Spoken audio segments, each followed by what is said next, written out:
इसका रिजर्वेशन है जी। देखो टिकट पे लिखा है रिजर्वेशन अप टू बम्बई, तो ये पहुंच जाएगा और तुम्हारा अनरिजर्व जनरल नहीं पहुंचेगा, बराबर। तो भाइयों दुनिया भी हालात की जगह है, துனியாவும் ஹாலாத்துகள் நிலைமைகள் நிறைந்த இடமாக இருக்கு. अल्लाह ने इसे हालात की जगह बनाया है, இதை நிலைமைகள் நிறைந்த இடமாக அல்லாஹ் ஆக்கியிருக்கிறான். यहाँ दिन भी है रात भी है, இரவும் இருக்குது பகலும் இருக்குது, गर्मी भी है सर्दी भी है, இங்கே வெயிலும் இருக்குது குளிரும் இருக்குது, खुशी भी है गम भी है, இங்கு சந்தோஷம் இருக்குது துக்கமும் இருக்குது. एक ही मोहल्ले में एक घर में शादी हो रही है, एक घर से जनाजा निकल रहा है, ஒரே மொஹல்லால ஒரு வீட்டுல கல்யாணம் நடக்குது, இன்னொரு வீட்டுல மையத்து இருக்குது. नहीं होता है था நடக்கலையா? உலகத்துல நடக்கலையா? यहाँ सेहत भी है बीमारी भी है, இங்கே சுகமும் இருக்குது நோயும் இருக்குது, यहाँ तंगी भी है सहूलत भी है, இங்கு வறுமை இருக்கு செல்வம் இருக்குது. मत घबराओ, பயப்படக்கூடாது, हालात से मत घबराओ, நிலைமைகளை பார்த்து பயப்படக்கூடாது. हालात से घबरा के पटरी मत छोड़ो, நிலைமைகளுக்கு பயந்து தண்டவாளத்தை விட்டு இறங்கிடாதீங்க. हालात से घबरा के रास्ता मत छोड़ो, நிலைமைகளுக்கு பயந்து வழியை விட்டுடாதீங்க. मोमिन कभी हालात से नहीं घबराता, மோமினானவர் நிலைமைகளை பார்த்து பயப்பட மாட்டார். ईमान वाला कभी मायूस नहीं होता, ஈமான் உள்ளவர் எந்த சந்தர்ப்பத்திலும் இவர் அதாவது நிராசை அடைவது கிடையாது. अल्लाह कहता है அல்லாஹ் சொல்கின்றான் फइन्न मअल उस्री युस्रा, इन्न मअल उस्री युस्रा, दो बार क्या है, दो बार क्या तंगी के बाद सहूलत आने वाली है, तंगी के बाद सहूलत आने वाली है. அல்லாஹ் சொல்கின்றான் குர்ஆன்ல, அதாவது சிரமத்திற்கு பிறகு சௌகரியம் வர இருக்கிறது. மறுபடியும் சொல்றான், உறுதிப்படுத்தி சொல்றான், சிரமத்திற்கு பிறகு சௌகரியம் வர இருக்கிறது. तो मोमिन कभी हालात से नहीं घबराता, ஆகையால் மோமினானவர் நிலைமைகளை பார்த்து பயப்பட மாட்டார். वो हालात से घबरा के रास्ता नहीं छोड़ता, நிலைமைகளை பார்த்து பயந்து தன்னுடைய வழியை விட்டுவிட மாட்டார். उसे अपने अल्लाह पर भरोसा है அவருக்கு அல்லாஹ் மீது ஆதரவு இருக்கின்றது. कि मेरा अल्लाह बड़ी कुदरत वाला है, என்னுடைய அல்லாஹ் குதிரத் உள்ளவர், சக்தி உள்ளவர். और कुदरत वाला भी है और मेहरबानी वाला भी है. அல்லாஹ் குதிரத் உள்ளவரும் இரக்கம் உள்ளவரும்.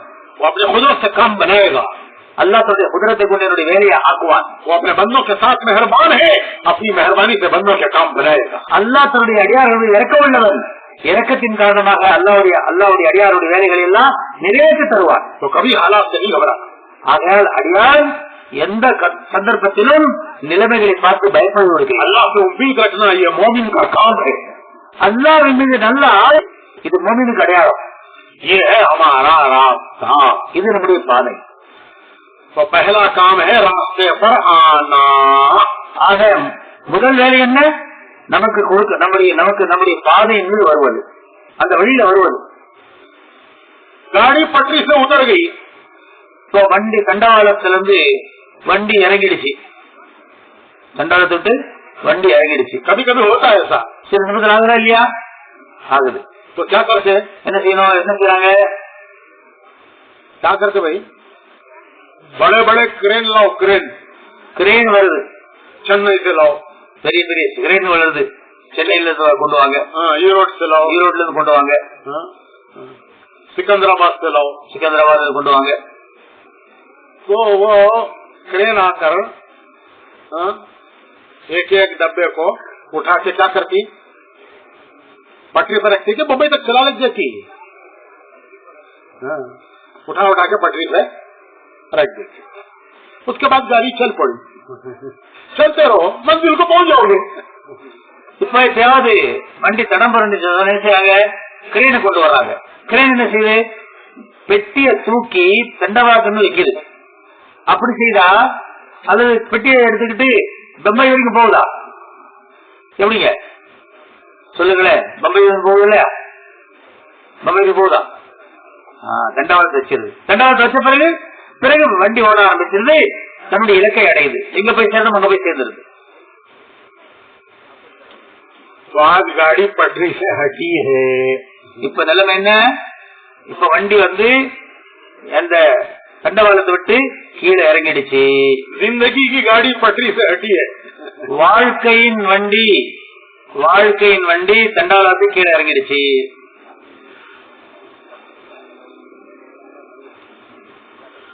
तो 4-4 महीने के क्रेन, ये 3-3 चिल्ले, 4 मासों।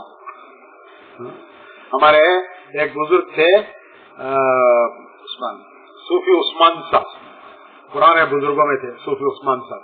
उन्होंने यहाँ तमिलनाडु में 4 महीने लगाए। रात को 2 बजे रात को पूरी जमात परेशान होकर उठ गई। क्या हुआ? सूफी साहब नींद में तशकील कर रहे हैं, चलूंगो मुन मुन चिल्ला लाल लाल मासो, मुन मुन चिल्ला लाल लाल मासो। जैसे बड़े इज्तिमा में बयान होता है, तशकील होती है, वैसे रात के 2 बजे ख्वाब में तशकील कर रहे हैं। पूरी जमात उठ के बैठ गई। अरे क्या हो गया भाई सूफी साहब को? सूफी साहब सो रहे हैं और नींद में ख्वाब में मस्जिद में तशकील कर रहे हैं, चलूंगो मुन मुन चिल्ला लाल लाल मासो। तो ये है मुन मुन चिल्ला लाल लाल मासो क्रेन। हमारी गाड़ी पटरी से उतर गई है, उसे पटरी पर लाना है। उसके लिए ये 4-4 महीने के क्रेन, 4-4 महीने अल्लाह के हवा में चलकर गाड़ी को पटरी पर लाना है। நம்முடைய வண்டி இருக்குது தண்டவாளத்தை விட்டு கீழே இறங்கிடுச்சு. இப்ப என்ன செய்யணும்? 4 மாசம் 3 சில்லா என்ற கிரேனை கொண்டு வந்து வண்டிய தண்டவாளத்தை வைக்கணும். 4 மாசம் 3 சில்லா 4 மாசம். ஒரு பெரியார் இருந்தாங்க சூஃபி உஸ்மான் சாப்னு சொல்லி, கல்கத்தாக்காரங்க. அவங்க டெல்லியில கடைசி காலங்கள்ல டெல்லி மர்கதுல இருந்தாங்க. மாஷா அல்லாஹ். அவங்க சொல்லுவாங்க தமிழ்நாட்டுல 4 மாசம் இங்க கொடுத்தாங்க ஆரம்பத்துல. அப்ப கொடுத்த போது பள்ளியில ஒரு நாள் பள்ளியில இரவு 2 மணி இருக்கும், எல்லாரும் எழுந்து உட்காந்துட்டாங்க. சூஃபி சாப் தூக்கத்திலே பேசுறாரு. தூக்கத்துல என்ன பேசுறாரு? 4 மாசம் 3 சில்லா 4 மாசம் 3 சில்லா பேர் சொல்லுங்க தமிழ்லயே கேட்கிறாரு.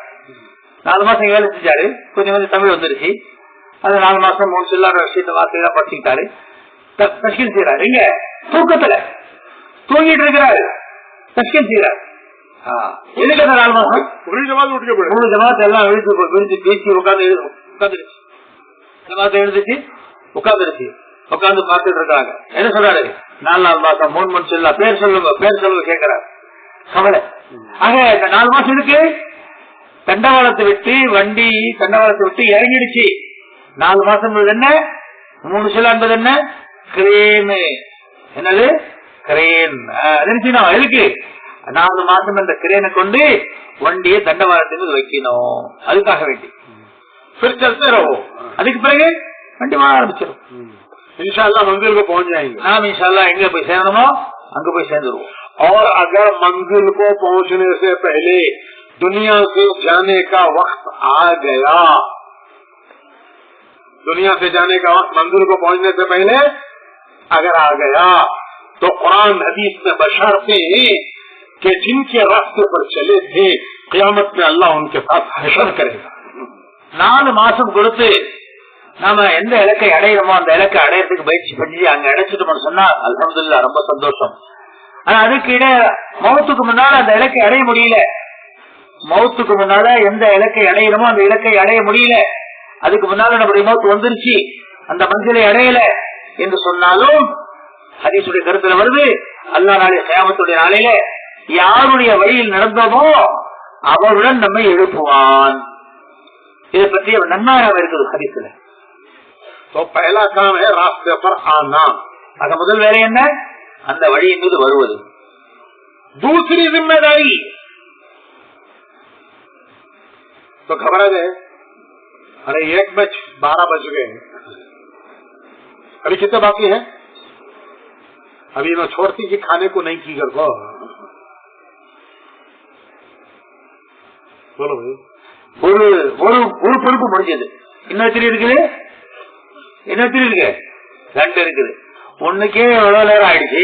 12 ஆயிடுச்சு. இன்னும் 2 பாக்கி இருக்குது. அதுக்கு ஒரு 2 மணி நேரம் ஆயிடும். 2 மணிக்கு தான் உருவாக போல இருக்குது அப்படின்னு பயப்படுறீங்களா? முடிச்சுக்கலாமா?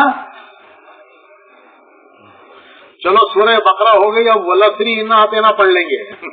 சரி, முதல் ரக்காத்துல சூரह பக்ரா ஓதியாச்சு. 2வது ரக்காத்துல என்ன செய்யலாம்? வெள்ளத்தில் வதிக்கலாம். तो पहली जिम्मेदारी रास्ते पर आना. முதல் பொறுப்பு என்ன? நம்முடைய அந்த பாதையின் மீது வருவது, அந்த வழியில வருவது. हमारे मौलाना इब्राहिम साहब फरमाते हैं, कब्र में सबसे पहले हर आदमी से उसका दीन पूछा जाएगा, तेरा दीन क्या है. ஆக மௌலானா இப்ராஹிம் சாஹிப் சொல்லுவாங்க அடிக்கடி, நம்ம பிற்காலம் கபர்ல முதலாவது கேட்கப்படும் கேள்வி என்ன தெரியுமா? ஒவ்வொருவரை பத்தி கேட்கப்படும் கேள்வி, உன்னுடைய தீன் என்ன, உன் தீன் என்ன, உன்னுடைய பாதை என்ன. हर आदमी से उसका दीन पूछा जाएगा, पहला सवाल. அந்த மனிதனுடைய தீனை பத்தி கேட்கப்படும். क्या माने कि जिंदगी किस रास्ते पे गुजार के आया, நீ வாழ்க்கையை எந்த வழியில நடத்திட்டு வந்த. टिकट चेक होगा, टिकट செக் பண்ணுவாங்க, டிக்கெட் செக் பண்றவாய். टिकट बताओ, टिकट டிக்கெட் காமிங்க. டிக்கெட் இருக்கா? टिकट नहीं है. सूटकेस बहुत अच्छा है, वीआईपी सूटकेस ரொம்ப அழகா இருப்பாங்க. விஐபி सूटकेसங்க.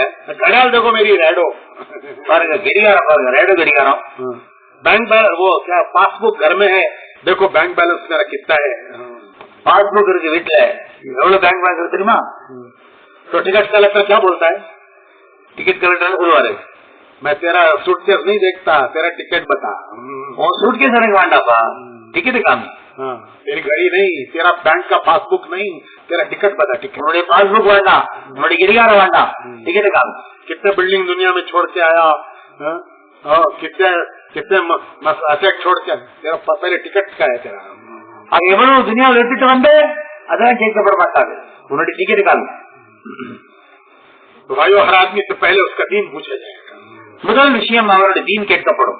तो रास्ते पर आना पहला काम, முதல் வேலை அந்த வழியின் மீது வருவது. दूसरी जिम्मेदारी, இரண்டாவது பொறுப்பு என்ன? पूरी उम्मत को रास्ते में लाना है. முழு உம்மத்தை இந்த பாதையின் மீது கொண்டு வருவது. हुजूर की उम्मत को हुजूर के रास्ते पे लाना है. நபி அலைஹிஸ்ஸலாமுடைய உம்மத்தினரை நபியுடைய பாதையின் மீது கொண்டு வருவது. आज हुजूर की उम्मत गैरों के रास्ते पे जा रही है. இன்னைக்கு நபியுடைய உம்மத்தை எந்த யாருடைய பாதையை போய் கொண்டிருக்குது? மாற்றாருடைய பாதையில போய் கொண்டிருக்குது. दावा करते हैं कि हम हुजूर के उम्मती हैं. இவர் தாவா செய்கிறார், நான் நபியுடைய உம்மத்து என்று. जिंदगी गैरों के रास्ते पे गुजार रहे हैं. அந்த வாழ்க்கை நடத்தினார் மாற்றாருடைய பாதையின் மீது.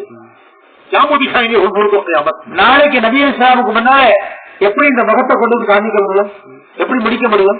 कि मैंने कुर्बानियां इसके लिए दी थी நபி அலைஹிஸ்ஸலாம் இதற்காகத்தான் இவ்வளவு தியாகங்கள் கொடுத்தாங்களா? कि मेरी उम्मत तुम्हारी आंखों के सामने मेरे तरीके छोड़ रही थी, गैरों के तरीकों में जा रही थी, और तुम्हारे पास वक्त नहीं था, तुम्हारे पास मौका नहीं था. என்னுடைய உம்மத்து உங்களுடைய கண்ணுக்கு முன்னால மாற்றாருடைய பாதையில் நடந்து கொண்டிருந்துச்சு. உங்களுக்கு நேரம் இல்லையா, உங்களுக்கு இதை பத்தி கவலை இல்லையா, திருத்தணும்னு சொல்லி நேர் பாதையில் நேர்வழியை கொண்டு வரும் சொல்லி உங்களுக்கு கவலை இல்லையா? क्या मुँह दिखाएंगे? நாளைக்கு நபி அலைஹிஸ்ஸலாமுக்கு முன்னால எப்படி இந்த முகத்தை காண்பிப்போம்? हौज़ कौसर पर जाके कैसे खड़े होंगे? ஹௌஸ கௌசர் மீது அப்ப எப்படி நிற்போம்? तो भाइयों, हुजूर की उम्मत को हुजूर के रास्ते पे लाना है. ஆக நபி அலைஹிஸ்ஸலாமுடைய உம்மத்தினர்களை நபியுடைய பாதையின் மீது கொண்டு வரணும்.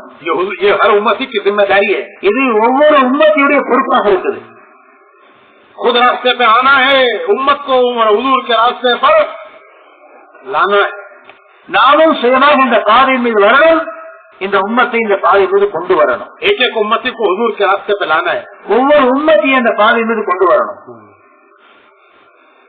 उसका तरीका क्या है? அதற்கான வழி என்ன?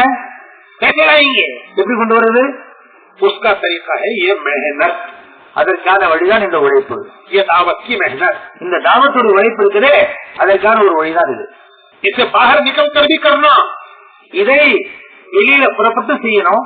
गांव गांव बस्ती बस्ती भी जाना, ஊர் ஊராக போகணும், दुनिया के किनारों तक भी जाना, உலகத்துடைய மூலை முடுக்குகளுக்கு போகணும். इसके लिए बाहर निकलना, இதற்காக வெளியில புறப்படணும். ये एक तरीका है. இது ஒரு முறை. दूसरा तरीका है अपने मुकाम पर रहते हुए इस मेहनत को करना. இரண்டாவதாக நம்முடைய இடங்களில் இருந்து கொண்டு இந்த வேலையை செய்யணும். कि आदमी जितना चाहे निकले, लेकिन वो हर वक्त बाहर नहीं रह सकता. மனிதன் எவ்வளவுதான் புறப்பட்டாலும் சதா வெளியில் இருக்கிறது அல்ல. கொஞ்ச காலம் வெளியில் இருப்பாரு, மீதி காலம் ஊர்ல இருப்பாரு. उसका ज्यादा वक्त मुकाम पे गुजरता है. அதிகமான காலம் அவர் ஊர்ல இருப்பார். हर साल 4 महीने देगा तो 8 महीने कहाँ देगा? 4 மாதம் வெளியில போனாலும் கூட 8 மாதம் எங்க இருப்பாரு? ஊர்ல தான் இருப்பாரு. तो बाहर निकल करके भी इस मेहनत को करना, ஆக வெளியில புறப்பட்டு இந்த உழைப்பு செய்யணும். और मकाम पर रहकर भी इस मेहनत को करना. தலத்துல இருந்து கூட இந்த உழைப்பு செய்யணும். अभी हमारे यहाँ एक इज्तिमा हो रहा था रायचोटी में. நம்முடைய ஊர் பக்கத்துல ஒரு ராயச்சோட்டி என்ற இடத்துல ஒரு இஷ்டமா இருந்துச்சு. रात को 12 बजे एक नौजवान आया. ராத்திரி 12 மணிக்கு ஒரு வாலிபர் வந்தார். उसने आके मेरे ऊपर हाथ फेर फेर, मैं सो गया था, நான் படுத்துட்டேன். उसने हाथ फेर फेर के उठाया मुझे, என் மீது கையை தடவி தடவி என்ன எழுப்பினாரு. मैं बयान करके मगरिब के बाद गया था और नमाज पढ़ के खाना खा के सोया था, तभी आंख लगी थी 12 बजे, तो उसने मुझे उठाया. நான் மகரிபுக்கு பிறகு பயானம் செஞ்சுட்டு சாப்பிட்டுட்டு படுத்தா கொஞ்சம் கண்ணு அதாவது தூக்கம் வந்துருச்சு. என்ன எழுப்பினார் வந்து. तो मुझे बहुत गुस्सा भी आया, எனக்கு கொஞ்சம் கோபம் வந்துச்சு. मैं 12 तो बज गए, अब तू क्या बजाना चाहता है? இப்ப ஆல்ரெடி 12 ஆயிடுச்சு, இப்ப மேற்கொண்டு நீ என்ன செய்ய விரும்புற? कहने जरा मेरी कारगुजारी सुनो. சொன்னாரு என்னுடைய காதுவாரி கொஞ்சம் கேளுங்க. अच्छा मैं उठ ही गया हूँ, सुना दे. சரி இப்ப விழிச்சாச்சு, சொல்லுப்பா கேட்டேன். वो कह लगा मेरा कोर्स पूरा हो गया. சொன்னாரு என்னுடைய கோர்ஸ் பூர்த்தி ஆயிடுச்சு.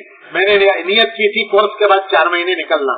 நான் நியத்து வச்சிருந்தேன் என்னுடைய படிப்பு முடிஞ்ச பிறகு 4 மாசம் அல்லாவுடைய பாதையில போகணும்னு சொல்லி. तो मैं 4 महीने के लिए निकल गया. 4 மாசம் புறப்பட்டு போயிட்டேன். कॉलेज का लड़का, காலேஜில் படிக்கிற மாணவர். पहला दिन ऐसी बस, अच्छा पैदल जमात हमारी, எங்க ஜமாத்து पैदल जमात. और ऐसे इलाकों में हमारी जमात डाली गई कि जिस इलाके में मस्जिदें नहीं. நம்முடைய ஜமாத் எந்த பகுதியில போச்சுன்னு சொன்னா, எந்த பகுதிகள்ல பள்ளிவாசல்கள்லயோ அந்த மாதிரி பகுதியில எங்க ஜமாத் வேலை செஞ்சது. बंजर गाँव, ரொம்ப பஞ்சர் பகுதிகள், வறண்ட பகுதிகள். तो एक गाँव में पहला दिन முதல் நாள் ஒரு ஊருக்கு போனோம். ठहरने की कोई जगह नहीं, தங்கறதுக்கு இடமே கிடையாது. तो दरख्त के नीचे हम ठहर गए. நாங்க மரத்துக்கு கீழே தங்கிட்டோம். वहीं तालीम की, वहीं गश्त करके लोगों को जमा किया. அங்கேயே தாலீம் செஞ்சோம், அங்கேயே மக்களை கூட்டணும், கஷ்ட செஞ்சு மக்களை கொண்டு வந்தோம். रात हो गई, இரவு ஆயிடுச்சு. अब सोचने लगे रात कहाँ गुजारेंगे. இரவு எங்க கழிக்கிறது யோசிச்சுட்டே இருந்தோம். बस्ती में कोई जगह नहीं मिली ठहरने की, ஊர்ல எங்கேயும் இடம் கிடைக்கல தங்கறதுக்கு. मस्जिद नहीं, பள்ளியும் கிடையாது. कोई ऐसा उजाड़ मकान भी नहीं मिला जिसमें ठहर जाए. அதாவது பாடான வீடு இருக்கா, பாடான வீடு இருக்கா, அங்கே தங்கலாம், அதுவும் கிடையாது. तो अमीर साहब बोले कि भाई जैसे दिन गुजरा है रात भी गुजर जाएगी. அமீர் சாப் சொன்னாங்க, எப்படி பகல் கழிச்சதோ அது மாதிரி இரவும் கழிச்சிட போகுது, सो जाओ, இங்கே படுத்துக்கலாம், झाड़ के नीचे, இங்கே மரத்துக்கீழே படுத்துருங்கன்னு சொன்னார். तो झाड़ के नीचे सो गए, மரத்துக்கீழே படுத்துட்டோம். रात गुजर गई, இரவு கழிச்சு போச்சு. अगला दिन फिर वही मसला, அடுத்த நாள் அதே விஷயம். फिर गश्त किया, फिर लोगों को जोड़ा, फिर रात आ गई. அதே மாதிரி மறுபடியும் மக்களை சந்திச்சோம், கஷ்ட செஞ்சோம், கூட்டணும், பேசணும், இரவு வந்துருச்சு. अमीर साहब बोले भाई जैसे कल की रात गुजरी आज भी गुजर जाएगी. நேற்று இரவு கழிச்சிச்சு, இன்னைக்கு இரவு கழிச்சிட போகுது, படுத்துக்கொள்ளுங்க, இங்கே दूसरी रात भी गुजर गई. இரவு கழிச்சு போச்சு. फिर हमको आदत हो गई झाड़ों के नीचे रहने. இப்ப இந்த மாதிரி மரத்து கீழே தங்குற பழக்கங்கள் வந்துருச்சு. फिर वो नौजवान कहने लगा कि 120 दिन में 55 रातें हमारी ऐसी गुजरी है दरख्तों के नीचे. சொன்னாரு 120 நாட்கள்ல 55 நாட்கள் நாங்க மரத்து கீழாக மரத்தடியில் தங்கணும். कि कोई जगह ठहरने की नहीं मिली, தங்கறதுக்கு எங்க இடம் கிடைக்கல. दिन भी दरख्तों के नीचे, रात भी दरख्तों के नीचे. இரவு பகலும் மரத்தடியில தான், இரவும் மரத்தடியில தான். 55 रातें गुजरी हैं. 25-20 கழிஞ்சிருக்கு, 55-20 கழிஞ்சிருக்கு, 55 இரவுகள். 4 महीने के 120 रात हुए ना. 120 நாட்கள்ல 120 இரவுகள்ல 55 இரவுகள் மரத்தடியில் கழிஞ்சிருக்கு.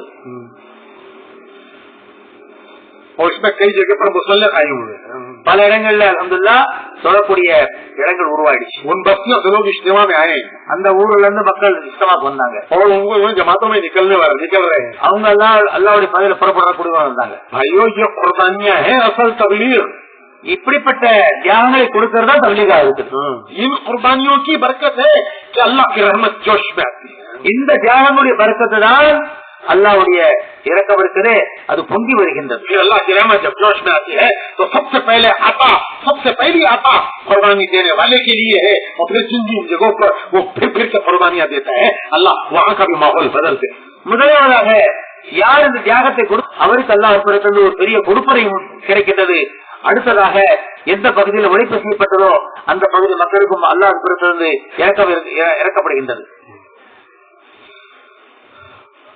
तो रास्ते पर आना भी है, उम्मत को रास्ते पर लाना भी है। उसका क्या तरीका है? क्या तरीका है?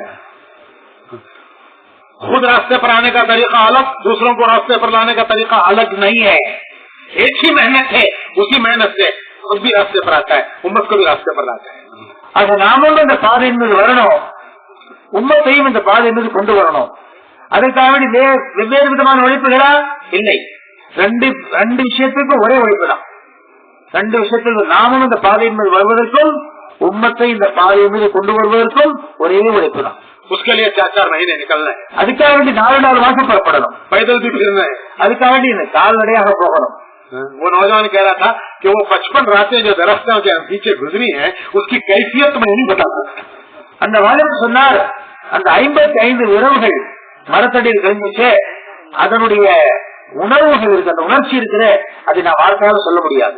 कैसी नूरानी रातें थी, எப்படி அந்த இரவு கழிச்சது சொல்லி. तो अल्लाह ताला की तरफ से रहमत की बारिश बरसती, அல்லாஹ் புறத்திலிருந்து ரஹமத்துடைய மழை பொழிகின்றது. तो एक अल्लाह के रास्ते में निकलना, ஆக அல்லாஹ்வுடைய பாதையில புறப்படணும். दूसरे अपने मकाम पर रहते हुए इस मेहनत को करना, இரண்டாவதாக நம்முடைய இடங்களில் இருந்து கொண்டு சில வேலைகள் செய்யறது. ये मेहनत, इस मेहनत के अंदर एक तासीर है. இந்த உழைப்புல ஒரு தனிப்பட்ட ஒரு தாக்கம் இருக்குது. कोई करे, யார் செஞ்சாலும் சரி, करने वाले को नहीं देखा जाएगा कौन कर रहा है, யார் செய்யறாங்க என்று பார்க்கப்பட மாட்டாது. वो अमल है, उस अमल में तासीर है. அந்த அமல் இருக்கிற, அந்த அமல் அப்படிப்பட்ட ஒரு தாக்கம் இருக்குது, அதற்கு ஒரு பிரதிபலிப்பு இருக்குது. इसीलिए मौलाना इलियास साहब रहमतुल्लाह अलैह फरमाते थे कि मेरी तरफ मत बुलो, इस काम की तरफ बुलो. ஆகதான் ஹஜ்ரத் மௌலானா இலியாஸ் சாஹிப் ரஹ்மத்துல்லாஹி சொல்லுவாங்க, நீங்கள் மக்களை என் பக்கம் வைக்காதீங்க, வேலின் பக்கம் அடைங்க, வேலின் பக்கம் அடைங்க, நபரின் பக்கம் அல்ல, வேலின் பக்கம் வரீங்க. कि मेरी अकीदत में करेगा तो मेरे मारने के बाद छोड़ भी देगा. என் மீது இருக்கிற நல்ல நம்பிக்கையின் காரணமாக செய்வாரே, ஆனால் நான் இறந்துட்ட பிறகு விட்டுடுவாரு. तो मेरी अकीदत में कर रहा है, ஏன் காரணம் என்ன? என் மீது இருக்கிற நல்ல நம்பிக்கையின் காரணமா செய்யறாரு. मैं मर जाऊंगा छोड़ भी देगा, ये நான் இறந்துட்டேன்னா விட்டுடுவாரு. अगर काम की वजह से करेगा तो काम हमेशा के लिए है हुजूर का काम. ஆனா வேலைக்காக வேண்டி வேலை செய்வாரே, ஆனால் அவர் கடைசி வேலை செய்து கொண்டிருப்பார். ये मौलाना, ये मियाजी मेहराब साहब कहते थे, இதை மியாஜி மேராப் சாஹிப் जिंदगी गुजरी मौलाना इलियास साहब के जमाने में. மியாஜி மேராப் சாஹிப் யாருன்னு சொன்னா, அவங்களுடைய முழு வாழ்க்கையும் मौलाना इलियास அவருடன் கழிச்சு. वो ये कहते थे कि अगर हम कभी किसी को ये कह के बुलाते कि ये निजामुद्दीन है, यहाँ मौलाना इलियास साहब हैं, बड़े बुजुर्ग हैं, आओ जरा उनसे दुआ ले लो, मुसाफा कर लो. हजरत को अगर ये उनकी बातें मेरे कानों से सुनी ही कह रहा हूँ मैं, क्या अगर हम ये कहते क्या जरा उनसे मुसाफा कर लो, उनकी दुआ ले लो, और हजरत को पता चल जाता कि मेरी तरफ दावत दी कि मौलाना इलियास साहब बुजुर्ग हैं यहाँ निजामुद्दीन में, और उनकी दुआ लो, उनसे मुसाफा कर लो, तो हजरत हमसे इतने नाराज होते थे कि कई दिनों तक उनकी नाराजगी रहती थी हमारे ऊपर. ये कहते थे कि मेरी जात की तरफ क्यों बुलाया, हुजूर के काम की तरफ बुलाओ. மியாஜி மேராப் சாஹிப் ரஹ்மத்துல்லாஹி பலமுறை சொல்லி நானே காதால கேட்டிருக்கிறேன். சொல்லுவாங்க, யாராவது இந்த மாதிரி மக்கள் இடத்துல போயிட்டு நீங்க நிஜாமுதீனுக்கு வாங்க, நிஜாமுதீன் ஒரு பெரியார் இருக்கிறாங்க, இலியாஸ் ரஹ்மத்துல்லாஹி அவங்க இருக்கிறாங்க, பெரியார் இருக்கிறாங்க, அவங்க துஆக்கள் வாங்கிக் கொள்ளுங்க என்று சொல்லி ஒரு நபரின் பக்கம், ஒரு இடத்தின் பக்கம் நாம அழைப்பு கொடுத்துட்டோம் அப்படின்னு சொன்னா, அந்த விஷயம் மௌலானாவுக்கு தெரிந்து விட்டால், ஹஜ்ரத் ரஹ்மத்துல்லாஹிக்கு தெரிந்து விட்டால் அவர்கள் எங்க மீது கோபப்படுவார்கள். அந்த கோபம் இருக்குது, பல நாள் வரை அந்த கோபம் எங்கள் மீது இருந்து கொண்டே இருக்கும். அந்த அடையாளத்தை நமக்கு தெரிந்து கொள்வோம். அந்த கோபத்துடைய அடையாளங்கள் செய்யும். பல நாட்கள் எங்களுடன் கோபமாக இருப்பார்கள். எதுக்கு? ஏன் நீங்க என் பக்கம் கூப்பிட்டீங்க, ஏன் ஒரு நபரின் பக்கம் கூப்பிட்டீங்க, யாரின் பக்கம் கூட்டிருக்கணும், வேலின் பக்கம் கூட்டிருக்கணும் இல்லையா, நீங்க ஏன் நபரின் பக்கம் கூப்பிட்டீங்க அப்படின்னு சொல்லி கோபப்படுவாங்க. कि जो फर्ज की वजह से करेगा वो फर्ज बन जाएगा तो हम भी छोड़ देगा. ஒரு நபருக்காக செய்வாரேனால் नबर इறந்து விட்டால் வேலை விட்டுடுவார். एक मरतबा ये दो बुजुर्ग हैं, एक मौलाना यूसुफ साहब रहमतुल्लाह अलैह, सभी जानते हैं मौलाना यूसुफ रहमतुल्लाह अलैह, और एक और बुजुर्ग थे मौलाना एहतिशामुल हसन साहब. ये हजरत मौलाना इलियास साहब के 6 खलीफा थे. मौलाना इलियास साहब के 6 खलीफा, उन 6 खलीफा में ये दोनों खलीफा थे. मौलाना यूसुफ साहब भी खलीफा थे, मौलाना एहतिशाम साहब भी खलीफा थे. மௌலானா ஈஸ்வரனுடைய 6 ஹலீஃபாக்கள் இருந்தாங்க. அவர்கள் 2 பேர் மௌலானா எஹ்தஷாம் சாப் அவர்களும் மௌலானா யூசுப் சாப் அவர்களும் ஹஜ்ஜியுடைய ஹலீஃபாக்கள். दोनों खलीफा 2 பேரும் खलीफा खलीफा और ये दोनों रिश्ते के भाई भी थे. 2 பேரும் உறவுல கூட இவர்கள் அண்ணன் தம்பி முறையா இருந்துச்சு. एक दिन दोनों में इख्तिलाफ हुआ. இந்த ரெண்டு பேருக்கும் ஒரு சந்தர்ப்பத்துல கருத்து வேறுபாடு ஏற்பட்டுச்சு. मौलाना यूसुफ साहब ने मौलाना एहतिशाम साहब से ये कहा कि आज फैसला हो जाना चाहिए कि ये काम तुम हजरत की वजह से कर रहे हो या हुजूर का काम समझ के कर रहे हो. இன்னைக்கு இந்த கருத்து வேறுபாடு இருக்குல்ல, இன்னைக்கு ஒரு ஃபைசலா செஞ்சிடணும், ஒரு முடிவு வந்துடணும். என்ன சொன்னாங்க இடத்துல, நீங்க வேலைய ஹஜ்ஜுக்காக வேண்டி செய்றீங்களா, இலியாசாவுக்காக வேண்டி செய்றீங்களா, அல்லது நபியோடைய வேலை என்று கருதி செய்றீங்களா? मौलाना एहतिशाम साहब कहने लगे कि भाई हम तो हजरत कर रहे हैं, हम भी कर रहे हैं, हजरत कर रहे हैं, इसलिए हम भी कर रहे हैं. तो मौलाना यूसुफ साहब ने फरमाया कि मैं इसको हजरत का काम समझ के नहीं कर रहा हूँ, मैं इसको हुजूर का काम समझ के कर रहा हूँ. அப்போ ஈஸ்வரன் சொன்னாங்க, நான் இந்த வேலைய ஹஜ்ரத் இலியாஸ் அவங்க செய்யறாங்க, அவங்க வேலை என்று கருதி நான் செய்யல, மாறாக நபியுடைய ஸல்லல்லாஹு வேலை என்று கருதி செய்கிறேன் என்று சொல்லி சொன்னாங்க. ये सारी खबर मौलाना इलियास साहब को पहुंच गई.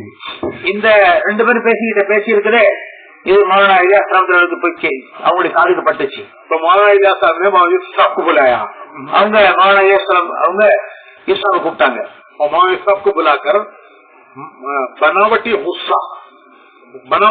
गुस्सा नहीं है, लेकिन जाहिर किया गया गुस्से में है, मसनूई गुस्सा. क्या बोलना उसे तमिल में, तुम्हें बोलो. कौन नहीं, मसनूई बनावटी. यूसुफ तूने इस तरह कहा, यूसुफ तूने इस तरह कहा क्या हम मौलाना इलियास साहब की वजह से काम नहीं कर रहे, हम हुजूर का काम समझ के कर रहे हैं, हम हजरत का काम समझ के हजरत की वजह से काम नहीं कर रहे, तूने यूं कहा. तो मौलाना यूसुफ साहब रहमतुल्लाह अलैह ने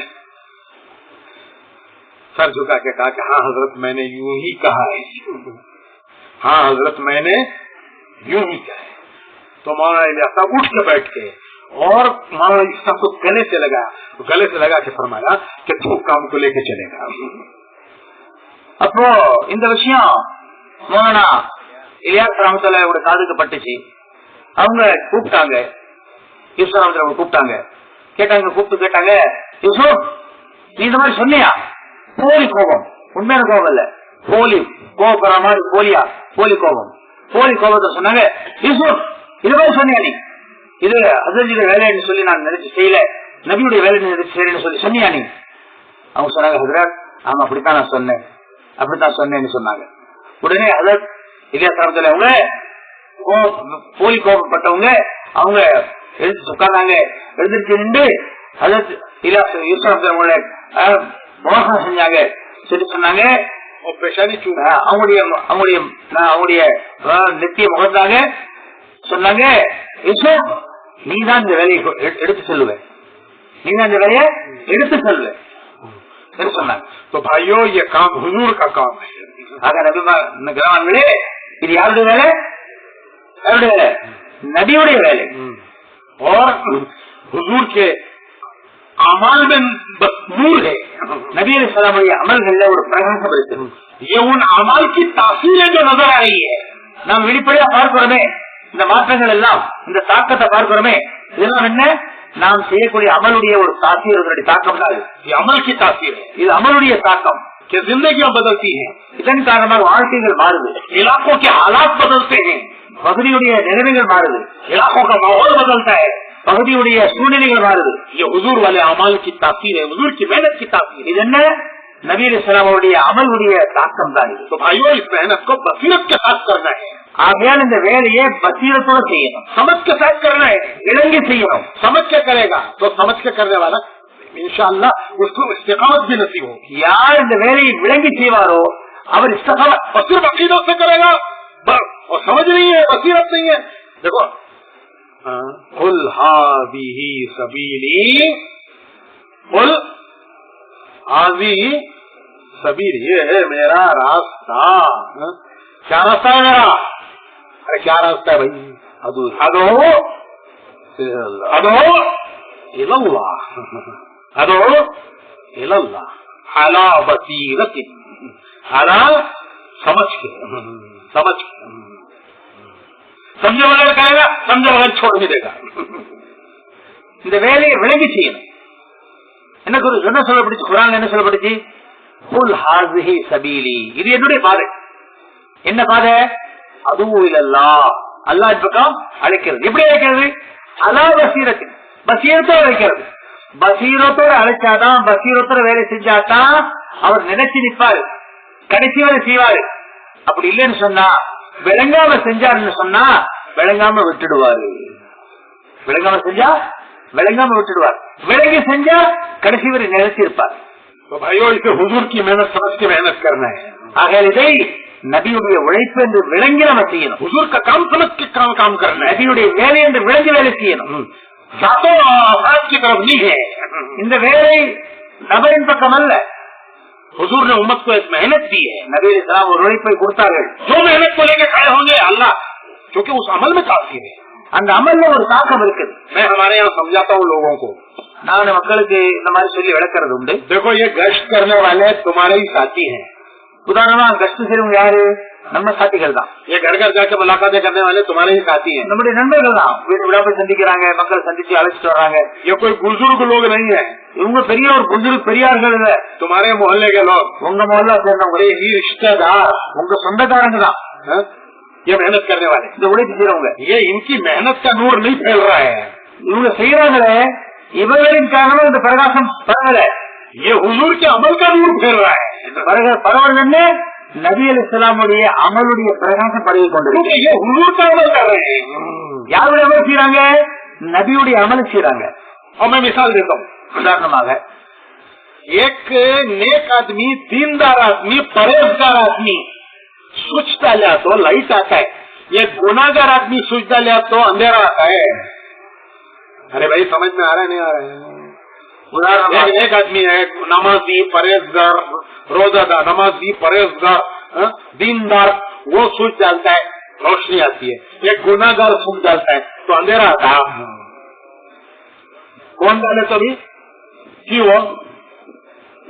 अरे की वो, अरे वो करंट है, वो अंदर करंट है. स्विच डालने वाले से कोई बहस नहीं है. वो करंट, वो जो करेगा अंदर का करंट नूर डाल फैलाएगा. உதாரணமா ஒரு நல்ல தீன்தாரியான மனுஷன், ரொம்ப நல்ல ஒரு பேடுதலானவர், நல்ல சகோதாரி, அல்லாவுடைய எச்சமுள்ளவர், தொழுகையாளி, பேடுதலா இருக்கிறவர். அப்படிப்பட்டவர் வந்து சுவிட்ச போட்டார், வெளிச்சம் வந்துருச்சு. ஒருத்தர் பாவி, பாவத்துல மூழ்கி இருக்கிறவர், பல விதமான பாவங்களை செய்யறவர், அவர் வந்து சுவிட்ச் போட்டார். வெளிச்சம் வருமா? சொல்லுங்களேன், வருமா? இருட்டு வருமா? வெளிச்சம் வருமா? வெளிச்சம் தான் வரும். ஏன் காரணம் என்ன? அவருடைய செயல் என்ன இருக்குது? கரண்ட் இருக்குது, மின்சாரம் இருக்குது.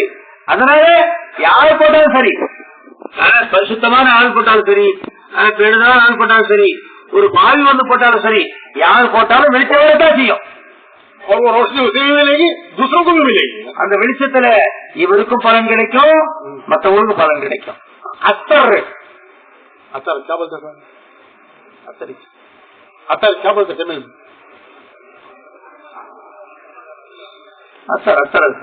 அத்தர் नेक आदमी, नमाजी, दीनदार, परहेजगार अत्तर लगाया तो खुशबू आती है, गुनाहगार लगाया तो बदबू आती है.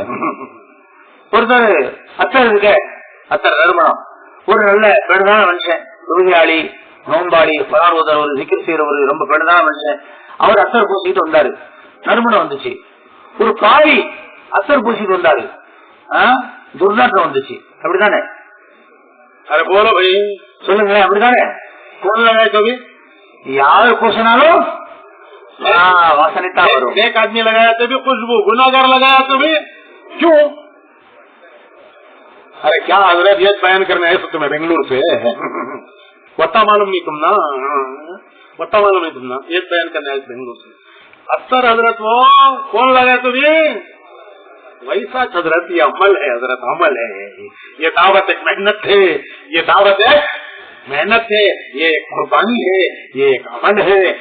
जो कुर्बानी देगा, मेहनत करेगा, दुआएं मांगेगा, अल्लाह उसकी तासीर उसे भी पहुंचाएंगे। और जहाँ जहाँ ये मेहनत होगी अल्लाह उसकी तासीर वहां भी யாராவது விமர்சி கேட்டா நறுமணம் அத்தரை நல்ல மனுஷன் பூசினா வாசனை வருங்க, கெட்ட மனுஷன் பூசினா பாவி பூசினா வாசனை வருவா வராதான்னு கேட்டா நீங்க சொல்லுவீங்க என்னங்க நீங்க இதுக்குதான வந்தீங்க மெட்ராஸ்ல இருந்து, இது கூட தெரியாது உங்களுக்கு, இதை பயன்படுத்த வந்தீங்க அப்படி சொல்லுவீங்க.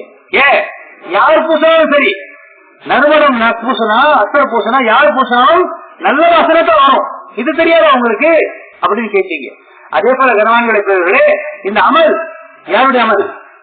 யாருடைய அமல்? நபி அலைஹிஸ்ஸலாமுடைய அமல். அந்த அமல்ல அந்த குணம் இருக்குது. எப்படி அத்தர்ல வாசல் இருக்குதோ அந்த மாதிரி இந்த அமல்ல அந்த குணம் இருக்குது. யார் செஞ்சாலும் சரி அதை கொண்டு ஒரு தாக்கம் ஏற்படும், அதை கொண்டு ஒரு பிரதிபலிப்பு ஏற்படும், ஒரு மாற்றம் ஏற்படும். मेहनत करने वाले को पहले मेहनत करने वाले के अंदर क्या ऊपर इसका असर होगा, इस जगह जहाँ मेहनत होगी वहाँ इसका असर होगा. யார் உழைப்பு செய்வாரோ அவருக்கு முதலாவதாக பலன் கிடைக்கும், பிறகு எங்கெல்லாம் உழைப்பு செய்யப்படுமோ அங்கு பலன் உண்டாகும். भाइयों ये जिम्मेदारों का मजमा है. அல்ஹம்துலில்லாஹ் நீங்க எல்லாரும் பொறுப்பாக வந்திருக்கீங்க. ये मस्जिद वार जमातों का मजमा है. மஸ்ஜிதோ ஜமாத்துடைய கூட்டமாக இருக்குது. ये कोई बयान सुनने के लिए आया हुआ मजमा नहीं है. இது பயானை கேட்க வந்த கூட்டம் இல்ல.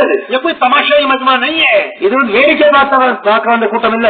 तुम्हारे हाथों अल्लाह ने काम लिया है. அல்லாஹ் தஆலா உங்களை கொண்டு வேலை வாங்கி இருக்கிறார். तुम्हारे हाथों तुम्हारी मस्जिदों में तब्दीली आई है. உங்களுடைய உழைப்பின் காரணமாக உங்களுடைய மொஹல்லாக்கள்ல உங்களுடைய பள்ளிகள்ல மாற்றம் வந்திருக்கு. तुम्हारे इलाकों में दीन आया है. உங்களுடைய பகுதிகள்ல தீன் வந்திருக்குது. ये तुम्हारी तासीर नहीं है, जिस जो मेहनत के चले हो उसकी तासीर.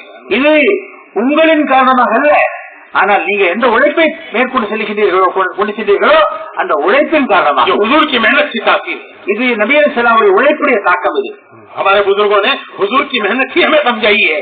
ஆக கனவான்களை பெரியவர்களே, நம்முடைய பெரியார்கள் நமக்கு நபி அலைஹிஸ்ஸலாமுடைய உழைப்பை பற்றி தான் காண்பித்திருக்கிறார்கள். उसी मेहनत को उन्होंने हमें समझा के दिया है. அந்த உழைப்பை தான் நமக்கு விளக்கி இருக்கின்றார்கள். उसी की तासीर है, उसी की बरकत है. அதனுடைய தாக்கம் தான் உலகத்தில் பார்க்கிற बरकतुகள் எல்லாம். शैतान के पेट में आग पड़ गई है. शैतानुடைய வயசுல நெருப்பு எரிஞ்சுக்கிட்டு இருக்கு. कैसे बर्दाश्त करेगा कि इतना माहौल बदले. இந்த மாதிரி ஒரு மாஹோல், ஒரு மாற்றம் வர்றது அவனுக்கு பிடிக்கல. जिंदगियां बदले, வாழ்க்கை மாறுவதற்கு பிடிக்கல. इलाकों के माहौल बदले, பகுதிகளில் தீன் வர்றது பிடிக்கல. आज शैतान ने हमें बहसों में उलझा दिया है. இதனால शैतान என்ன பண்ணிட்டா, இன்னைக்கு நம்மள பல விதமான தர்க்கங்கள்ல நம்மள மூடு கடிச்சு काम हमारे हाथों से छोड़ा दिया है. நம்மளுக்கு நினைச்சுதான் வேலை நம்மளுக்கு கையை விட்டு போயிடுச்சு. जहाँ बैठे हैं वहाँ यही बातें कर रहे हैं. எங்க उठाந்தாலும் இதே தர்க்கம் தான். एक हदीस शरीफ है, हमारे मौलाना ने मुझे बताई कि कोई कौम हिदायत पर आ जाने के बाद उस वक्त तक गुमराह नहीं होती जब तक कि आपस में उनके अंदर झगड़े नहीं पैदा होते. ஒரு ஹதீஸ் இருக்குது, அதை காமிச்சாங்க. ஒரு சமுதாயம், हदीस की 3 किताबों में ये हदीस आई है. 3 கிதாபுகள்ல இந்த ஹதீஸ் வந்திருக்குது. ஒரு சமுதாயம் எதுவரை ஹிதாயத்துக்கு வந்த பிறகு, ஹிதாயத்தின் மீது வந்த பிறகு எதுவரை அவர்களுக்கு மத்தியில தர்க்கத்தில் ஈடுபட்டு விடாதோ அதுவரை அல்லாஹ் இவர்களை அழிக்க மாட்டான், இவர்களை நாசப்படுத்த மாட்டான். दोबारा कहता हूँ, कोई कौम हिदायत पर आ जाने के बाद, हिदायत पर आने के बाद, सीधे रास्ते पर आ गए, कोई कौम हिदायत पर आ जाने के बाद गुमराही की तरफ नहीं जाती जब तक उनमें आपस में बहस मुबाहिसा नहीं शुरू हो. ஒரு சமுதாயம் ஹிதாயத்துக்கு வந்துருச்சு, அது திரும்ப ஹிதாயத்திலிருந்து வழிகேட்டின் பக்கம் எதுவரை போகாதுன்னு சொன்னா, எதுவரை தனக்கு மத்தியில தர்க்கங்கள் ஈடுபடாவரை போகாது. ஈடுபட்டுட்டா வழிகேட்டின் பக்கம் போயிடும். ஹிதாயத்துக்கு வந்துருச்சு, வழிகேட்டின் பக்கம் போகும். எப்ப போகும்? அவர்களுக்கு மத்தியில தங்களுக்கு மத்தியில தர்க்கங்களில் ஈடுபட்டு விட்டால் எங்க போகும்? வழிகேட்டின் பக்கம் போய்விடும். जब वो आपस में बहस करने लगेंगे, தங்களுக்கு மத்தியில தர்க்கங்களை செய்ய ஆரம்பிச்சு விட்டா, एक दूसरे से बहस मुबाहिसा करने लगेंगे, ஒருவருக்கு மற்றவர்கள் தர்க்கம் செய்ய ஆரம்பிச்சுட்டா, फिर वो हिदायत के रास्ते काट जाए. ஹிதாயத்திலிருந்து திரும்பி வழிகேட்டு பக்கம் வந்துடும். हदीस की 3 बड़ी किताबों में ये हदीस आई है. 3 கிதாபுகள் இந்த ஹதீஸ் வந்திருக்கு. कोई कौम हिदायत पर आ जाने के बाद ஒரு சமுதாயம் ஹிதாயத்திற்கு வந்த பிறகு गुमराही की तरफ नहीं जाती, வழிகேட்டத்துக்கு போகாது. जब तक वो आपस में बहस मुबाहसे में नहीं लग जाए, இதுவரை தங்களுக்கு மத்தியில் தர்க்கத்தில் ஈடுபடாதவரை. शैतान ने ये हमला किया है आज हमारे ऊपर. இன்றைக்கு ஷைத்தான் இதைத்தான் சுத்திட்டு இருக்கிறான். इसलिए मेरे भाइयों, न उलझो न उलझो. ஆக நாமளும் எந்த விதமான குழப்பத்துல நாமளும் மூழ்க கூடாது, மற்றவனை மூழ்கடிக்க கூடாது. बड़ों के दरमियान इख्तिलाफ है, रहने दो. இளைஞர்களுக்கு மத்தியில் ஏதாவது பிரச்சனைகள் அறிவித்து போகட்டும். उनके पास इख्तिलाफ है, उनके पास. அவங்களுக்கு ஒரு கருத்து வேறுபாடு இருக்குது, இருந்துட்டு போகட்டும். आप कुछ कर नहीं सकते. நம்மளால என்ன செய்ய முடியும்? आप क्या कर सकते हो? நாம் என்ன செய்ய முடியும்? अरे बोलो ना जी, நம்ம என்ன செய்ய முடியுமா? ஒன்னும் செய்ய முடியாது. तुम्हारे बस में कुछ भी नहीं है. நம்ம கையில ஒண்ணும் இல்ல. अम्मा बाबा के दरमियान इख्तिलाफ, அம்மாவும் அப்பாவும் சண்டை போட்டுருக்காங்க, கருத்து வேறுபாடு. कौन से घर में नहीं है? எந்த வீட்டுல இல்ல? अरे अम्मा बाबा के दरमियान इख्तिलाफ कौन सा भी घर है? नहीं तो அம்மா அப்பாவுக்குள்ளாக கணவன் மனைவிக்குள்ளாக கருத்து வேறுபாடு இல்லாத வீடுதான் உலகத்தில் இருக்குதா? अम्मा आयशा रज़ी अल्लाह तआला अन्हा, अम्मा आयशा रज़ी अल्लाह तआला अन्हा, हुजूर सल्लल्लाहु अलैहि वसल्लम फरमाते थे कि आयशा, मुझे पता चल जाता है कि तू कब मुझसे खुश है, कब मुझसे नाराज है. நபி ஸல்லல்லாஹு சொன்னாங்க ஆயிஷா இடத்துல. ஆயிஷா ரலியல்லாஹு அன்ஹா யாரு? உம்மத்துல் முஃமினீன், நபி ஸல்லல்லாஹு மனைவிமார்கள் ஒரு மனைவி. நபி ஸல்லல்லாஹு சொல்றாங்க, ஆயிஷா நீ எப்போ சந்தோஷமா இருக்கிற, நீ எப்போ என் மேல கோபமா இருக்கிற எனக்கு தெரிஞ்சிருது அப்படின்னு சொன்னாங்க. நீ எப்ப நீ என்னோட சந்தோஷமா இருக்கிற, எப்ப நீ என் மீது கோபமா இருக்கிற என்பது எனக்கு தெரிஞ்சிருது அப்படின்னு சொன்னாங்க.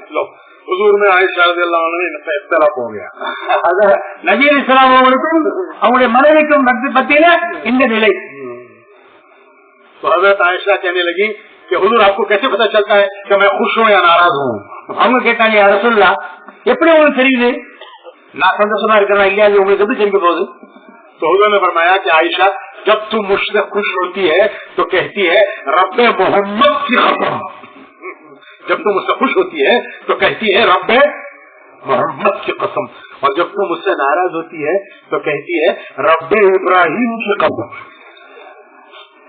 சொன்னாங்க, நீ எப்போ என்ன சந்தோஷமா இருக்கிறியோ, என்னோட சந்தோஷமா இருக்கிறியோ, அப்போ நீ சொல்ற ரப்பே முகம்மதுடைய சத்தியம், முகம்மதுடைய இறைவன் மீது சத்தியம்னு சொல்ற. எப்ப என் மீது கோபமா இருக்கிறியோ அப்ப என்ன சொல்ற இப்ராஹிம் அலைஹிஸ்ஸலாமுடைய ரப்பின் மீது சத்தியம்னு சொல்ற. तो जब तू कहती है रब्बे मोहम्मद की कसम तो मैं समझ जाता हूँ कि आज तू खुश है. और जिस दिन तू कहती है रब्बे इब्राहिम की कसम तो मैं समझ जाता हूँ कि किसी बात से आज तू मेरे से नाखुश है. சொன்னாங்க, நீ எப்போ முகமது சல்லல்லாஹு இறைவன் மீது சத்தியம் சொல்றியோ அப்ப நான் விளைவிக்கிறேன் நீ என்னோட சந்தோஷமா இருக்கிறன்னு சொல்லி. எப்ப நீ சொல்றியோ இப்ராஹிம் அலைஹிஸ்ஸலாமுடைய இறைவன் மீது சத்தியம் சொல்றியோ அப்ப நான் விளைவிக்கிறேன் என்னோட என் மீது நீ கோபமா இருக்கிறேன்னு விளைவிக்கிறேன். तो हुजूर के घर में भी नाराजगी होती थी. அது இதுல என்ன விளங்குது? நபியுடைய வீட்டிலும் இந்த மாதிரி நிலைமை இருந்திருக்குது. घर में नाराजगी नहीं होती. எந்த வீட்டுல இந்த மாதிரி நிலைமைகள் இல்லாம இருக்குது? तो अम्मा बाबा में इख्तिलाफ कोई घर इसमें नहीं है. அம்மாவுக்கு அப்பாவுக்கு இடையில கருத்து வேறுபாடு இல்லாத வீடுகளே இல்லைன்னு சொல்லலாம். बच्चे क्या करना? அப்ப குழந்தைகள் என்ன செய்யணும்? बोलो जी क्या करना? குழந்தைகள் என்ன செய்யணும்? अम्मा की पार्टी में जाना, बाबा की पार्टी में जाना. அம்மாவுடைய பார்ட்டி இல்லையா, அப்பாவுடைய பார்ட்டி இல்லையா? अभी मुझे किसी ने बताया रोजाना घर की मुलाकातों में जाते हैं तो पहले पूछते हैं शूरा को मानते हो अमारत को मानते हो. இப்பதான் கொஞ்ச நேரம் முந்தி வரதுக்கு முன்னால ஒருத்தர் சொன்னாரு, நாங்க முலாகத்துக்கு போனோம். அப்ப முலாகத்துக்கு போகும்போது சில சமயத்தில் கேக்குறாங்க, நீங்க अमीर எடுத்துக்கிட்டீங்களா சூரா எடுத்துக்கிட்டீங்களா கேக்குறாங்க. இந்த மாதிரி கேள்வி தானே கேட்க ஆரம்பிச்சாங்க. अरे भाई अदू इल्लाह छोड़ के अदू इल्ला शूरा अदू इल्ला अमीर हो गया. फलाजी भी सही सबीली अदू इल्ला अमीर वला अदू इल्ला शूरा. अरे अल्लाह की बात करो, आखिरत की बात करो, मरने की बात करो, क़यामत की बात करो, जन्नत दोज़ख की बात करो. अरे किस झगड़े में पड़ गए हो? जब इस झगड़े में पड़ोगे तो वो हदीस आएगी कि हिदायत के बाद गुमराही आती है. अल्लाह காப்பாற்றணும். இப்ப நம்ம என்ன செய்யணும்? எந்த ஒரு குழப்பத்திலும் ஈடுபடக்கூடாது, எந்த ஒரு குழப்பத்திலும் நம்ம ஈடுபடுத்திக் கொள்ளக்கூடாது. நாம என்ன செய்யணும்? அல்லாஹ்வின் பக்கம் அழைக்கணும். யாரின் பக்கம்? அல்லாஹ்வின் பக்கம். ஆகிரத்தின் பக்கம் அழைக்கணும், அல்லாஹ்வின் பக்கம் அழைக்கணும், தீனின் பக்கம் அழைக்கணும், ஈமானின் பக்கம் அழைக்கணும், அவரின் பக்கம் அழைக்கணும். அதை விட்டுட்டு நம்ம இந்த பார்ட்டியா அந்த பார்ட்டியா அப்படின்னு அந்த மாதிரி பிரச்சனையில ஈடுபட வேண்டிய அவசியமே இல்ல. நம்ம வேற ஒரு கிடையாது. அல்லாஹ் என்ன சொன்னா, நவீன குலமா என்ன சொல்ல வச்சான்? அதுவும் இல்லைன்னு சொன்னான். அல்லாஹ் பக்கம் அழைங்க, தீனின் பக்கம் அழைங்க, அமலின் பக்கம் அழைங்க. அதை மட்டும் அதை செஞ்சா போதும். அதை விட்டுட்டு கரெக்டத்தில் ஈடுபட்டால் அல்லாஹ் காப்பாற்றணும். அந்த ஹதீஸ்ல போல ஹிதாயத்தின் பக்கம், ஹிதாயத்தின் மீது வந்த பிறகு தர்க்கத்தில் ஈடுபட்டனாலும் வழிகேட்டில் ஆயிடுவார்கள் என்ற நிலை வந்துடும். அந்த நிலையில் அல்லாஹ் நம்மை காப்பாற்றுவாங்க.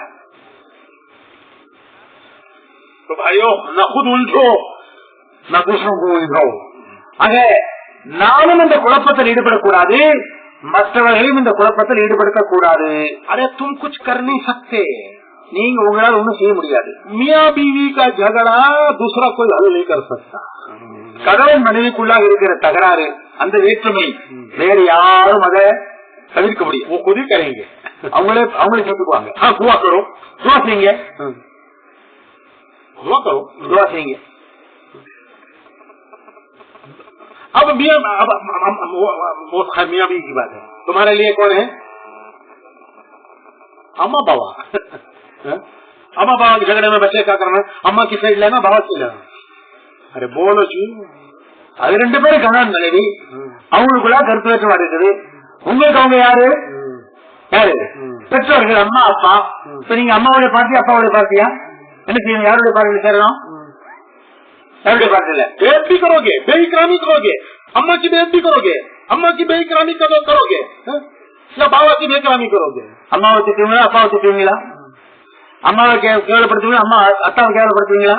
ये महरूमी है, महरूमी. बच्चे के लिए महरूमी है, चाहे वो माँ की बेइकरामी करे, चाहे वो बाप की बेइकरामी करे, बच्चे के लिए वो महरूमी है. ஆக அது யார் தாயாரையோ தகப்பனாரையோ கேவலப்படுத்தினா, கண்ணிய குறைப்படுத்தினா, அது பெற்ற பிள்ளைகளுடைய பிள்ளைகளுடைய அது பாக்கியமற்ற நிலை. இன்னைக்கு சைத்தான் நம்ம என்ன செஞ்சுட்டான்? நம்ம எல்லாரையும் இந்த ஒரு குழப்பத்துல நம்ம மாற்றி விட்டுட்டோம். बहुत बड़ा शैतान का तीर काम कर गया. சைத்தானுடைய அந்த வேலை சைத்தான் இருக்கிறான ஒரு பெரிய ஒரு வேலை செஞ்சு விட்டுட்டான். बहुत बड़ा हरबा उसका हथियार काम कर गया. அவனுடைய ஆயுதம் அதை அவன் எழுதிட்டான். अब काम की फिक्रें छोड़कर ये काम करने वाले इन उलझनों में पड़े. இப்ப வேலையுடைய கவலையை விட்டுட்டு இந்த விஷயத்தில் ஈடுபட்டாங்க வேலை செய்யக்கூடியவங்க. तुम्हारा पक्ष में ही नहीं है, அது நம்மளுடைய பொறுப்பிலே இல்ல. हजरत उमर बिन अब्दुल अजीज रहमतुल्लाह अलैह, ये दूसरे उमर कहलाते हैं. உமர் பின் அப்துல் அஜீஸ் ரஹ்மத்துல்லாஹி அலைஹி அவர்களை பத்தி பொதுவா சொல்லப்படும் உமரே சானி, அதாவது 2வது உமர் சொல்லப்படும். एक हजरत उमर बिन खत्ताब से, दूसरे हजरत उमर बिन अब्दुल अजीज. ஒன்று ஹஜரத் உமர் ரலியல்லாஹு தஆலா, உமர் பின் கத்தாப் ரலியல்லாஹு தஆலா முதல் உமர், அடுத்தது உமர் பின் அப்துல் அஜீஸ், இவர்கள் 2வது உமர் சொல்லப்படும். इनसे किसी ने पूछा कि अमीर मुआविया रज़ियल्लाहु तआला अन्हु और हजरत अली रज़ियल्लाहु तआला अन्हु, इन दोनों में से हक पर कौन था? அவங்கள்ட்ட கேட்டாங்க, அமீர் முஆவியா ரலியல்லாஹு தஆலா அவர்களும் ஹஜரத் அலி ரலியல்லாஹு தஆலா இவர்கள் இந்த 2 பேர்ல யார் நியாயத்தின் மீது இருந்தார்கள், சத்தியத்தின் மீது இருந்தார்கள் கேட்கப்பட்டுச்சு. கேள்வி கேட்டாங்க. हजरत अमीर मुआविया बनु उमैया में है. अमीर मुआविया रज़ियल्लाहु तआला अन्हु बनु उमैयाவுடைய खानदाனை சேர்ந்தவங்க. அந்த बनु उमैया का खानदान हजरत अमीर मुआविया से मिलता है. बनु उमैयाவுடைய வம்சம் இருக்குது, அது बनु उमैयाவோட சேர்ந்தது, अमीर मुआवियाவோட சேர்ந்தது. தோடி போய் சேருது. अरे भाई समझ में आ रहा है नहीं आ रहा है? बनु उमैयाவுடைய खानदान हजरत अमीर मुआवियाவோட போய் சேர்ந்தது. वो उस खानदान के हैं हजरत उमर बिन अब्दुल अजीज. அந்த அந்த வம்சத்தை சேர்ந்தவங்க உமர் பின் அப்துல் அஜீஸ் கூட बनु उमैया के ही खुलफा में है ये. அவர்களும் பனு உமையாவுடைய खलीफा சேர்ந்தவங்க தான். तो इनको क्या कहना चाहिए? அப்படின்னா அவங்க யாருக்கு பரிந்து பேசணும்? किसे सपोर्ट करना? யாரை सपोर्ट பண்ணணும்? हजरत अमीर मुआविया को. हजरत उमर बिन अब्दुल अजीज रहमतुल्लाह अलैह ने फरमाया कि जब अल्लाह ने हमारे हाथों को उनके झगड़े से बचा लिया तो हम अपनी जबान को उनके झगड़े में क्यों डालें? அப்போ அது அப்துல் அஜீஸ் ரஹ்மத்துல்லாஹி சொன்னாங்க, ஊர் பின் சொன்னாங்க, அல்லாஹ் எப்பொழுது நம்மை அவர்களுடைய பிரச்சனையிலிருந்து நம்முடைய கைகளை பாதுகாத்துக் கொண்டானோ அப்படி இருக்கும்போது நாம் நம்முடைய நாவை எதுக்கு ஈடுபடுத்தணும் என்று சொன்னாங்க. इसका मतलब ये है, என்ன அர்த்தம்? कि हम उनके जमाने में नहीं थे, அதாவது நாம் அந்த காலத்தில் இல்ல, अब तो हम उनके झगड़े से हमारे हाथ बच गए. அதனால நம்ம அந்த அந்த சண்டையில அந்த பிரச்சனை நம்ம நம்ம பங்கெடுக்கல. अगर हम उस जमाने में होते तो हमारे हाथ उस झगड़े में पड़ जाते. நாம அந்த காலத்துல இருந்திருந்தா நாம அதில் பங்கெடுத்திருப்போம். उनके जमाने में हम नहीं थे. அந்த காலத்துல நம்ம இல்ல. बाद पैदा हुए, அதுக்கு பிறகு நம்ம பிறந்தோம். तो हमारे हाथ बच गए. நம்முடைய கைகள் பாதுகாக்கப்பட்டுடுச்சு. अब जबान को उसमें डाल के हम क्यों मिल गए? ஏன் நம்முடைய நாவை அதில் ஈடுபடுத்தி நாம் ஏன் பாவியாகணும்? जब अल्लाह ने हाथ बचा दिए तो जबान को तुम बचा लो. உங்களுடைய கைகளை எல்லாம் பாதுகாத்துக் கொண்டா உங்களுடைய நாவை உங்களுடைய சொற்களை நீங்க பாதுகாத்துக் கொள்ளுங்க. इसलिए भाइयों न उलझो न उलझो. ஆக இந்த பிரச்சனையில் ஈடுபட வேண்டாம், மற்றவர்களை ஈடுபடுத்தவும் வேண்டாம். काम करो, काम வேலை செய்யுங்க, போது வேலை, मेहनत करो, உழைப்பு செய்யுங்க. ये 5 अमल करो, இந்த 5 வேலையை செய்யுங்க. 2 गश्ते, 2 கஷ்ட செய்யுங்க. 2 तालीमें, 2 தாலீம் செய்யுங்க. 3 दिन 3 நாள் கொடுங்க. रोजाना के 2.5 घंटे, 2.5 மணி நேரம் கொடுங்க. घर घर की मेहनत, வீடு வீடாம செஞ்சீங்க. पैदल गाँव बस्ती बस्ती जाना, கால்நடையாக நடந்து எல்லா ஊர்களுக்கு போங்க. दुनिया के किनारों तक जाना, முழு உலகத்துக்கு ஜமாத்துல போங்க. उसके लिए तीसरी जिम्मेदारी जान माल लगाना. இதற்காக வேண்டி உயிரையும் பொருளையும் இதற்காக வேண்டி அர்ப்பணம் செய்யுங்க. आज जान माल कम लग रही है, जबान ज्यादा इस्तेमाल हो रही है. இன்னைக்கு உயிரும் பொருளும் ஈடுபடுவது குறைஞ்சு போச்சு, சொல்லுடைய வார்த்தைகளுடைய சண்டை அதிகமாயிடுச்சு. ये काम कदम कदम का है, कलम का नहीं है. இந்த வேலை இருக்குதே, இது நடந்து போய் உழைப்பு செய்யற வேலையா இருக்க தவிர சொல்லால செய்யக்கூடிய வேலை இல்ல. ये अपनी जान को कुव्वत को लगाने का है, ये जबान की कुव्वत को लगाने का नहीं. இது உடல் உழைப்பு ஈடுபடுத்தக்கூடிய உழைப்பாக இருக்க தவிர சொல் உழைப்பை ஈடுபடுத்தக்கூடிய உழைப்பு அல்ல. तो इसलिए भाइयों खुद भी न उलझो, दूसरों को भी न उलझो. நீங்களும் இதுல இந்த பிரச்சனையில மாட்டிக்கொள்ள வேண்டாம், மற்றவர்களும் இந்த குழப்பத்தில் ஈடுபடுத்த வேண்டாம். जो हम कर रहे हैं ना, उसका मैं उसकी मिसाल देता हूँ, मिसाल समझने के लिए मिसाल. ஒரு உதாரணம் சொல்றேன் விளங்குறதுக்கு. जो हो रहा है, இப்ப நடக்கிறது எப்படி நடக்குதோ அதுக்கு உதாரணம் சொல்றேன். गश्त करके लोगों को मस्जिद में लाए, கஷ்ட செஞ்சு மக்களை பள்ளி கொண்டு வந்தோம். मस्जिद में लाके सबको दरवाजे पर खड़ा करो, எல்லாரையும் கூப்பிட்டு வந்து பள்ளியுடைய வாசப்படியில் நிறுத்துங்க. गश्त करके लोगों को मस्जिद के दरवाजे पर लाके खड़ा करो, எல்லாரையும் கஷ்ட செஞ்சு அழைச்சிட்டு வந்து பள்ளிவாசலுடைய வாசல் படி நிறுத்துங்க. खड़ा करके उनको बोलो कि तुम हनफी हो तो यहाँ नमाज पढ़ो, शाफी हो तो देखो वो सामने मस्जिद है, वहां जाके पढ़ो. நீங்க ஹனஃபியா இருந்தா இந்த பள்ளிக்கு வாங்க, ஷாஃபியா இருந்தா அந்த பள்ளிக்கு போங்க. बराबर ऐसा करना. அப்படித்தான் செய்யறோம். சரியா?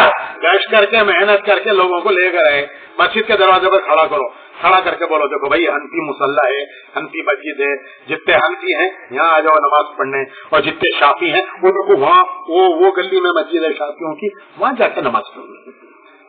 तो அழைச்சிட்டு வந்தோம், கஷ்டம் செஞ்சோம், மொழால கஷ்டம் செஞ்சோம், அழைச்சிட்டு வந்தோம், வாசப்படியில கொண்டு நிறுத்திட்டோம்.